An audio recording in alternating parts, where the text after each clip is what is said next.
Capítulo 27. Duas visitas. Miss Polly não tinha se esquecido da promessa de informar Mr. John Pendleton logo que tivesse informações concretas do médico. Ir ela mesma ou escrever uma carta não lhe parecia conveniente, por isso lhe ocorreu mandar Nancy avisá-la. Tempos atrás, Nancy teria ficado muito contente com esta extraordinária oportunidade para ir à casa misteriosa de Mr. Pendleton, mas hoje ela estava tão triste que não conseguia se alegrar com nada. Durante os minutos que teve de aguardar pela chegada de Mr. John Pendleton, ela mal olhou para os lados.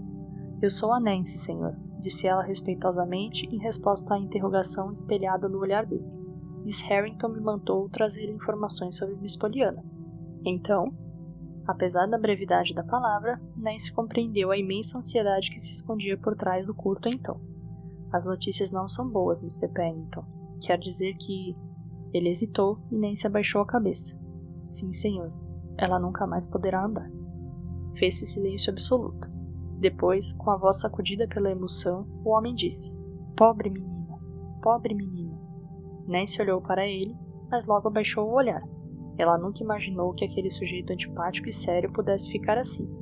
Em voz baixa e pouco firme, ele falou de novo: "Mas que crueldade, nunca mais poder dançar, a minha linda menina dos prismas." Fez-se outra vez silêncio, e depois, bruscamente, o homem perguntou: "Ela ainda não sabe disso, sabe?" "Sabe sim, senhor", disse Nancy soluçando. "É isso que torna tudo ainda mais difícil.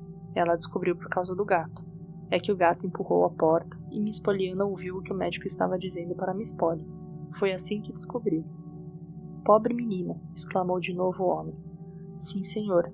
Se o senhor pudesse vê-la, só a vi 2 vezes desde que ela soube tudo, e nas 2 vezes desatei a chorar.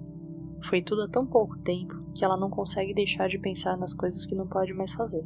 Está muito triste, também porque não consegue ficar contente. Não sei se o senhor conhece o jogo dela." "O jogo do contente?" perguntou o homem. "Sim, ela me ensinou." "Ah, também me ensinou. Ela deve ter ensinado quase todo mundo, mas agora não consegue jogá-lo e isso que a preocupa. Diz que não consegue se lembrar de nada que a faça ficar contente." "E não tem razão?" retorquiu o homem quase zangado. Nancy ficou ainda menos à vontade. "Eu também acho, mas seria mais fácil se ela conseguisse encontrar alguma coisa. Por isso eu tentei fazê-la se lembrar." "Lembrar? Lembrar do quê?" A voz de John Pendleton continuava zangada e impaciente. "Lembrar de como ela dizia para os outros jogarem aquele jogo. A Mrs. Snow e aos outros, e daquilo que ela dizia para eles fazerem. Mas a pobre menina chora e diz que não é mais a mesma coisa. Ela diz que é mais fácil dizer para os inválidos como eles devem ficar contentes, mas que não é a mesma coisa tratando-se de si mesma. Diz que está cansada de pensar que está contente porque os outros não estão inválidos, mas diz que durante todo o tempo em que está dizendo isso, não está realmente pensando nisso, mas sim em que não vai conseguir andar de novo."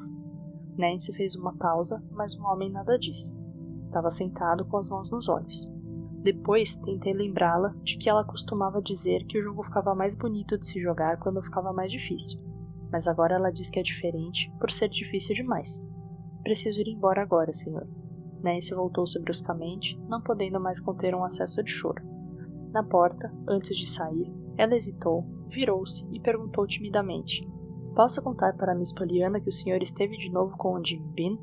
"Não, acho que não. Esse menino não apareceu mais. Por quê?" "Não é nada, senhor. É que essa é uma das coisas que a deixa muito triste. O fato de não ter conseguido vir até aqui com ele de novo. Ela disse que o trouxe uma vez, mas ele não se comportou muito bem naquele dia. E ela estava com medo de que o senhor pensasse, depois de tudo, que ele não pudesse ser uma presença de criança agradável. Talvez o senhor entenda o que ela quis dizer, mas eu não." "Sim, eu sei o que ela quis dizer." "Então está tudo bem. É que ela estava ansiosa para voltar e mostrar que ele é realmente uma presença agradável de criança. E agora não pode por causa daquele automóvel. Perdoe-me, senhor. Até logo." E Nancy se esquivou precipitadamente. Não demorou muito para que toda a cidade de Beldingsville soubesse que o grande médico de Nova York tinha dito que Pollyanna Whittier nunca mais voltaria a andar. Certamente a cidade nunca tinha ficado tão agitada antes. Todo mundo conhecia, quanto mais não fosse de vista, aquela carinha sardenta que a todos cumprimentava com um sorriso, e também porque quase todos conheciam o jogo de Pollyanna. Pensar que não iriam mais ver aquele rosto sorridente nas ruas, nunca mais aquela alegre vozinha proclamando o contentamento de alguma experiência do dia a dia, parecia inacreditável, impossível e cruel. Nas cozinhas e nas salas, nos quintais e nas ruas, mulheres falavam do assunto e choravam abertamente. Nas esquinas e nas lojas, também os homens falavam e choravam, embora não abertamente. E as pessoas ficaram ainda mais tristes quando Nancy contou que Pollyanna não podia mais jogar o seu jogo e que por isso não conseguia ficar contente com nada. Isso fez com que todos os amigos de Pollyanna tivessem o mesmo pensamento, e o solar dos Harrington, para a surpresa de sua dona, começou a receber visitas e mais visitas, de gente que ela conhecia e de gente que nunca tinha visto antes. Visita de homens, mulheres e crianças, muitos dos quais Miss Polly nem imaginava que conhecessem sua sobrinha. Alguns chegavam e ficavam sentados por 5 ou 10 minutos. Alguns traziam livros, um ramo de flores ou guloseimas para tentar o paladar. Alguns choravam abertamente. Outros fungavam tanto que ficavam com o nariz vermelho. Porém, todos perguntavam ansiosamente pela pequena doente e deixavam mensagens. E foram essas mensagens que, depois de um tempo, levaram Miss Polly a agir. Primeiro veio Mr. John Pennington. Nesse dia chegou sem muletas. Não preciso dizer que estou muito chocado, começou ele de maneira pouco amável. Não é possível fazer nada? Miss Polly fez um gesto de desespero. Estamos fazendo tudo o que é possível. Dr. Mead receitou certos tratamentos e remédios que talvez ajudem. E o Dr. Warren está seguindo tudo à risca. Mas o Dr. Mead disse que não tem nenhuma esperança. John Pennington levantou-se bruscamente, apesar de ter acabado de chegar. Estava muito pálido e sério. Miss Polly percebeu que ele tinha consciência de que não podia permanecer muito tempo na sua presença. Ao sair junto à porta, voltou-se. Tenho uma mensagem para Pollyanna, ele disse. É capaz de lhe dizer, por favor, que eu já estive com o Jimmy Bean e que a partir de agora ele vai viver comigo? Diga-lhe que eu acho que ela ficará contente em saber que provavelmente eu vou adotá-la. Por um breve momento, Miss Polly perdeu o seu habitual autocontrole. Vai adotar Jimmy Bean? Exclamou ela. O homem ergueu um pouco o queixo. Sim, acho que Pollyanna vai compreender. Diga-lhe, por favor, eu acho que ela ficará contente. Por quê? Sim, naturalmente, gaguejou Miss Polly. Muito obrigada, disse John Pennington, cumprimentando a senhora antes de ir embora. Miss Polly ficou imóvel na soleira da porta, em silêncio e perplexa, olhando na direção do homem que havia ido embora. Ainda não acreditava no que tinha ouvido. John Pennington adotar Jimmy Bean? John Pennington, aquele homem rico, independente, com reputação de ser extremamente egoísta, adotar um rapaz, e um rapaz daqueles? Ainda com expressão de surpresa estampada no rosto, Miss Polly dirigiu-se ao quarto de Pollyanna no andar de cima. Pollyanna, tenho uma mensagem de John Pennington para você. Ele esteve aqui agora mesmo. Pediu para lhe dizer que resolveu adotar Jimmy Bean. Ele achou que iria ficar contente ao saber disso. O rosto de Pollyanna inflamou-se de alegria. Contente? Acho que sim, tia Polly. Eu fiz de tudo para encontrar uma casa para o Jimmy. E certamente aquela é uma casa adorável. Além disso, também estou muito contente por Mr. Pennington. Ele agora terá uma presença de uma criança. Presença de criança? Que história é essa? Pollyanna ficou corada. Tinha esquecido que nunca havia contado para sua tia o desejo de Mr. Pennington em adotá-lo. E certamente não seria agora que iria contar que ela nunca havia pensado em abandoná-la, a sua querida tia Polly. Presença de criança sim, gaguejou Pollyanna afobadamente.